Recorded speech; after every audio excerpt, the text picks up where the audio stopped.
र सांसदहरूले संसद सचिवालयमा पुगेर घरसम्म आउने व्यवस्था संसद सचिवालयले गर्दा पनि सवारी बापतको भत्ता लिएको विषय अहिले संसद सचिवालयले पनि बताइसकेको छ र यो विषयमा राजनीतिक दलहरू भने खुलेर बोलेका छैनन्। हामी केही दलका प्रतिनिधिसँग पनि संवाद गरिरहेका छौँ र संवादको क्रममा दलभित्र छलफल गर्नका लागि आवश्यक भएको बताइएको छ। यस्तै खालका क्रियाकलापले गर्दा जनप्रतिनिधिप्रति नागरिकको विश्वास घट्दै गएको छ। केही समय अगाडि काठमाडौँमा घर भएका सांसदले घर भाडा बापतको रकम लिएको विषय सार्वजनिक चर्चाको विषय बनेको थियो। केही सांसदले फिर्ता पनि गरेको अवस्था थियो, केही सांसदले थाहा नभएको जस्तो पनि गरेको देखिएको थियो र थाहा नभएको जस्तो गरेका व्यक्तिहरूको व्यवहारलाई गैर जिम्मेवारपूर्ण पनि भनिएको थियो। संसद सचिवालयका कर्मचारीले सांसदसँग काठमाडौँमा घर भएको नभएको विषयमा यावत विषयमा विवरण अगाडि नै सोध्ने गरेको पनि जानकारी थियो। हामीसँग यति बेला सांसद डाक्टर बिमला पौडेल राई सम्पर्कमा रहनु भएको छ। यहाँलाई स्वागत छ। हस्, नमस्कार हजुर, धन्यवाद। अब यहाँ लामो समयदेखि नेपालको राजनीतिलाई नजिकबाट हेर्नु भएको व्यक्ति, अहिले सांसदको रूपमा रहनु भएको छ।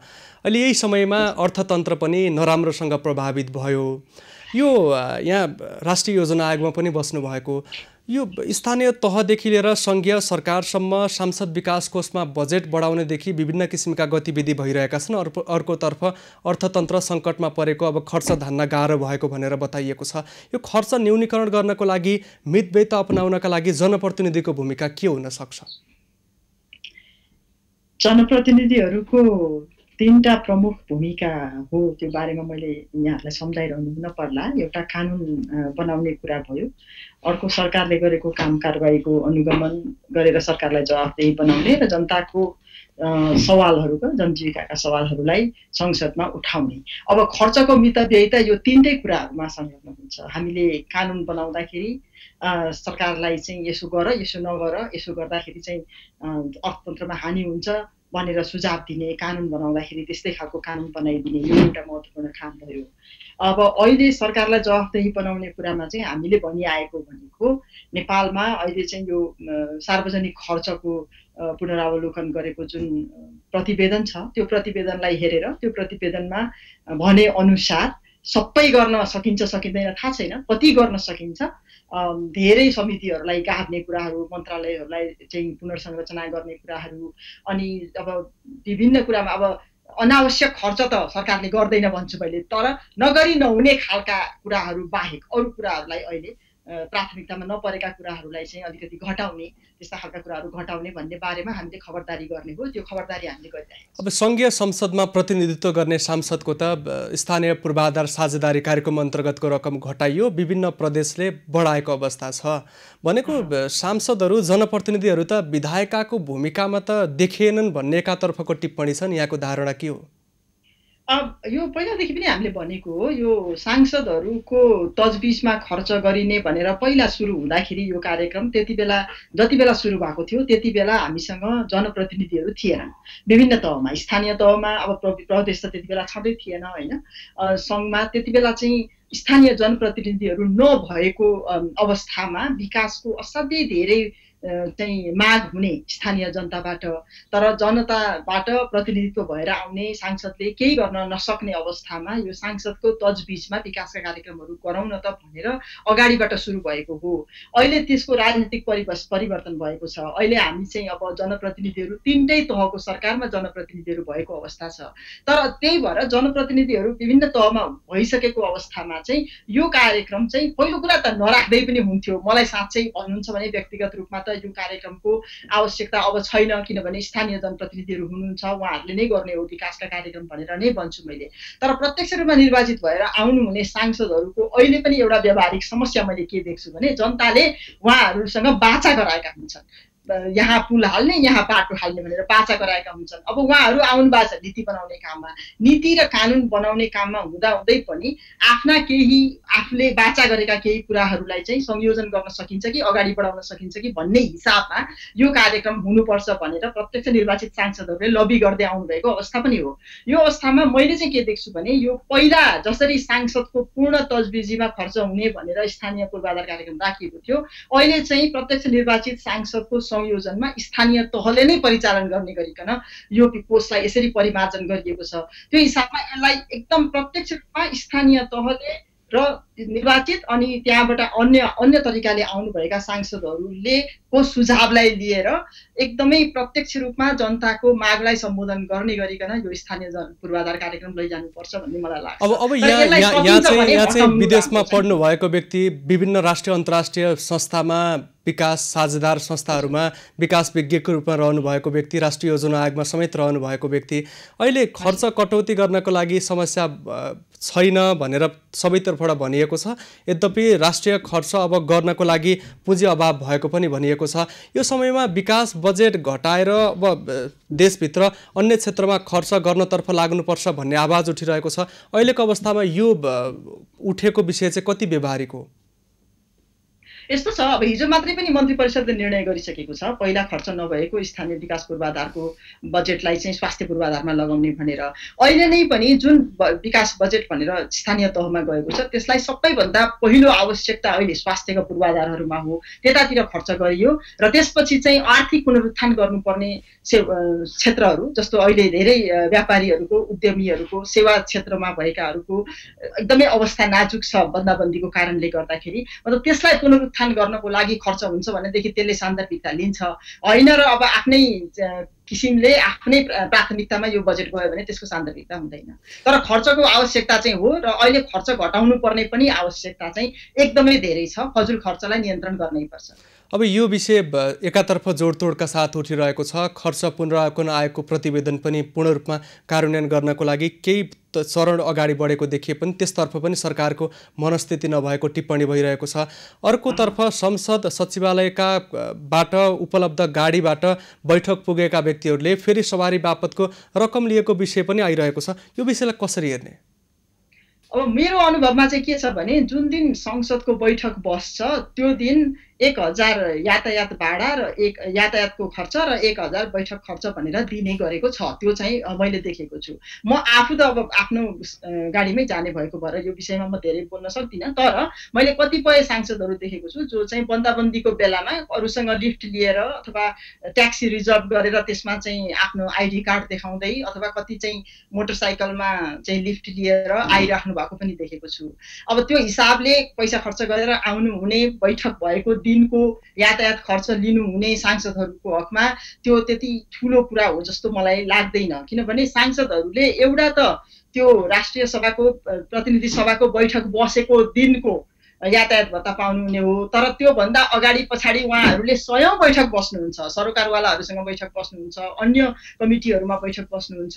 त्यो सबै कुराको त पाउने हुने होइन।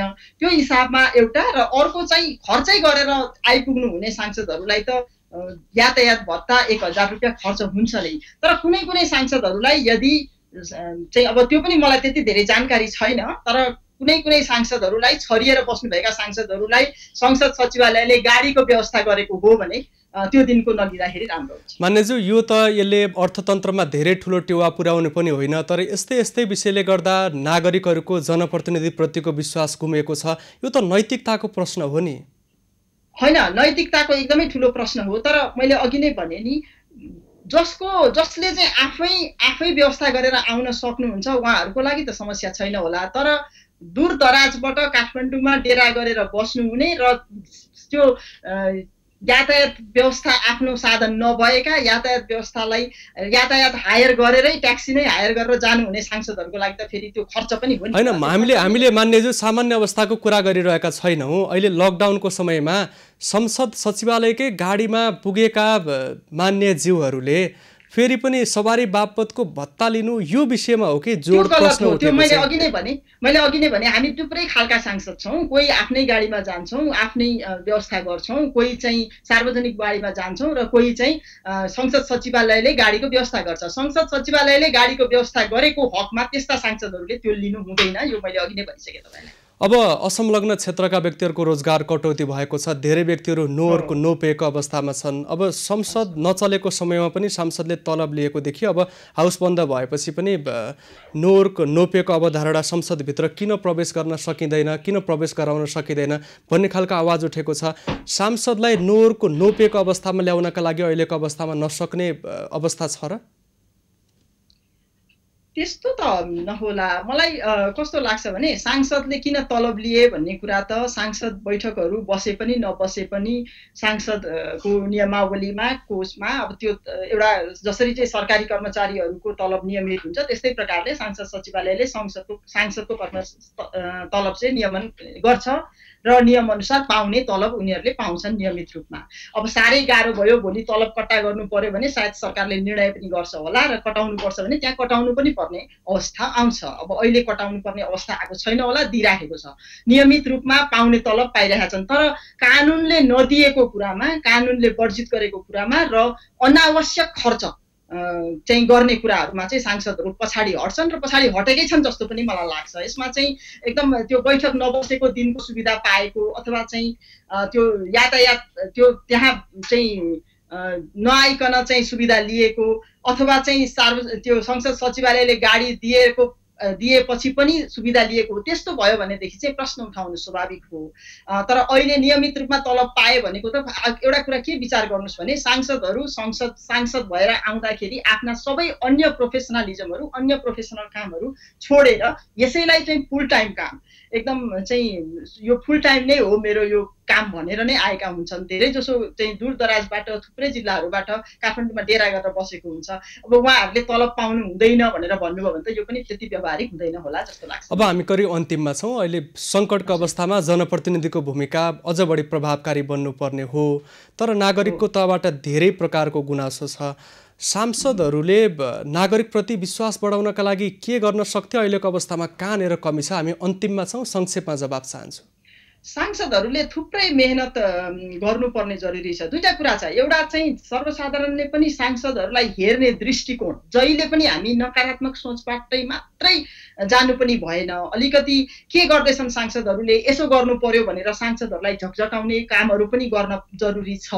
नकारात्मक रूपले टिप्पणी गर्नुभन्दा जनसरोकारका विषयहरू यी हुन्, यिनीहरू उठाउ भन्नुपर्ने जरुरी छ। अर्को सांसदको तर्फबाट हेर्दाखेरि चाहिँ थुप्रै गृह कार्य गर्नुपर्छ। सांसद हुँदाखेरि मैले देखेको चाहिँ कानुन, हामी सबै विषयका ज्ञाता हुँदैनौँ, त्यो भएर विभिन्न विषयका कानुनहरू आइरहेका हुन्छन्। त्यसलाई एकदम राम्रोसँग हेरेर विषय विज्ञहरूसँग छलफल गरेर जनताका सरोकारहरूलाई त्यो कानुनमा सम्बोधन गर्ने खालको बहुत महत्त्वपूर्ण काम छ। त्यसमा चाहिँ एकदम प्रभावकारी रूपमा काम गर्नुपर्ने देख्छु। र दोस्रो, मैले सांसदहरू सबैले गर्दै आउनुभएको र गर्नुपर्ने भनेको जनताका जनसरोकारका विषयहरूलाई संसदमा उठाएर सरकारलाई त्यो जनसरोकारका विषयहरूलाई सम्बोधन गर्नको लागि बाध्य बनाउने, जवाफदेही बनाउने, त्यो काम असाध्यै महत्त्वपूर्ण छ। यसमा चाहिँ हामी रेगुलर नियमित रूपमा संसद जाने आउने गरेर मात्रै हुँदैन, विभिन्न सरोकारवालाहरूसँग भेट्नुपर्छ, छलफल गर्नुपर्छ, उहाँहरूका कुराहरू सुन्नुपर्छ र उहाँहरूका कुराहरूलाई संसदमा लगेर सम्बोधन गराउनुपर्छ, सरकारलाई जवाफदेही बनाउनुपर्छ। एउटा मिसिङ कुरा चाहिँ के छ भने जति पुरा सांसदहरूले जनताका सरोकारका कुराहरू, विकासका कुराहरू, कार्यान्वयनका कुराहरू, कति प्रोजेक्टहरू कार्यान्वयन नभएर थला परेका छन्, यस्ता कुराहरूको विषयमा संसदमा आवाज उठाउँछ। तर सम्बन्धित मन्त्रालयबाट सम्बन्धित सरोकार निकायले आएर सम्बोधन नगरिदिँदाखेरि चाहिँ जनतालाई चाहिँ कस्तो पर्छ भने यी सांसदहरू कराउने मात्रै हुन्, केही पनि हुँदैन यिनीहरूबाट भन्ने कुरा पर्छ। त्यसले गर्दाखेरि पनि धेरै नकारात्मक टिप्पणीहरू भइरहेको छ। यसमा चाहिँ सरकार पनि अलिकति संवेदनशील हुनपर्छ। सांसदले उठाएका काम पुरा सवालहरूलाई सम्बोधन गर्न जरुरी छ। त्यो हुन्छ। यहाँलाई समय र संवादको लागि धन्यवाद दिन चाहन्छु। हस्, धन्यवाद यहाँलाई पनि। नमस्कार। हामीसँग डाक्टर बिमला पौडेल राई सम्पर्कमा रहनु भएको थियो। उहाँ राष्ट्रिय सभा सदस्य हुनुहुन्छ। यो विषयमा हामी निरन्तर सम्बन्धित व्यक्तिहरूसँग संवाद गरिरहेका छौँ र हामी फेरि आउनेछौँ। हामीसँगै रहनुहोला।